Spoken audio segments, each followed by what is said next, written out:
तो दोस्तों ये है इंडिया का स्टेट झारखंड, जो कि इंडिया को देता है 40% मिनरल्स जैसे कि iron, core, uranium etcetera etcetera. लेकिन जो जगहें झारखंड की ये सब दे रही हैं, जैसे कि जादूघोड़ा से इंडिया को मिलता है ढेर सारा यूरेनियम। और धनबाद से इंडिया को मिलता है ढेर सारा कोल, जिसे इंडिया का कोल कैपिटल भी कहा जाता है। लेकिन इन्हीं जगहों का हाल ये है कि 24 घंटों का डर बना रहना कि ये छत कब हमारे ऊपर गिर जाए, और वहीं दूसरी तरफ जो बच्चा या बच्ची जो पेट में है वो जिंदा पैदा लाएंगे भी या फिर नहीं।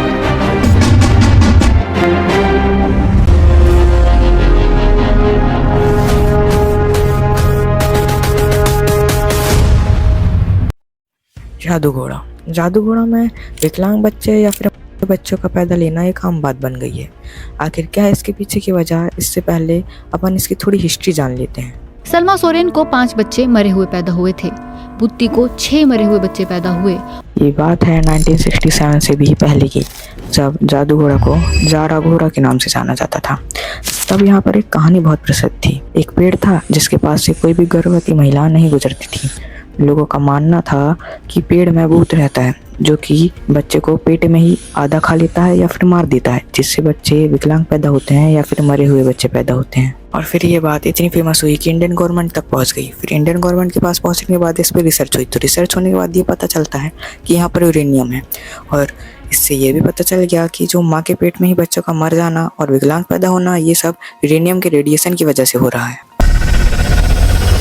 अब गवर्नमेंट के लिए बात तो बहुत अच्छी थी कि उनको यूरेनियम मिल चुका है, क्योंकि यूरेनियम देश के डेवलपमेंट के लिए बहुत काम आता है, चाहे वो न्यूक्लियर वेपन बनाने के लिए हो या फिर इलेक्ट्रिसिटी को जनरेट करने के लिए हो। और फिर क्या, यूरेनियम तो मिल गया था, अब जोरों शोरों से माइनिंग शुरू हो जाती है। अब 1967 में UCIL की शुरुआत होती है, uranium corporation of India limited.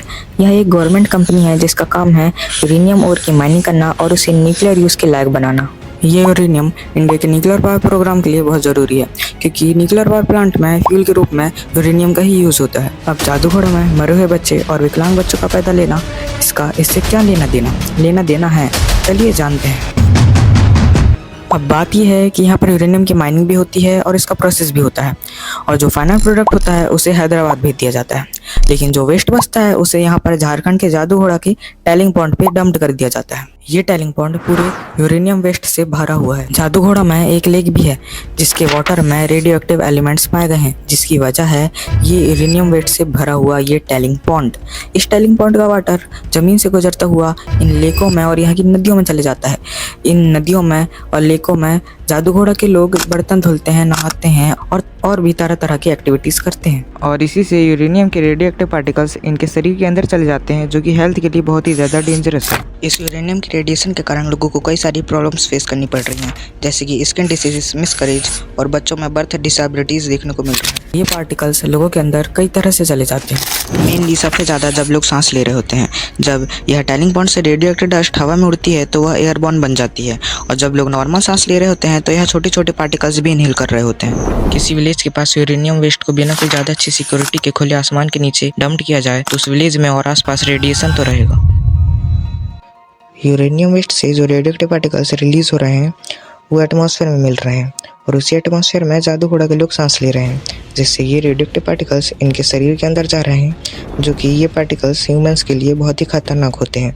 इस वजह से यहाँ के लोगों को ये सब प्रॉब्लम्स फेस करनी पड़ रही हैं, जैसे कि बच्चे का गर्भ में ही डेथ हो जाना और बच्चे का विकलांग पैदा होना और कैंसर जैसी बीमारी का भी खतरा है।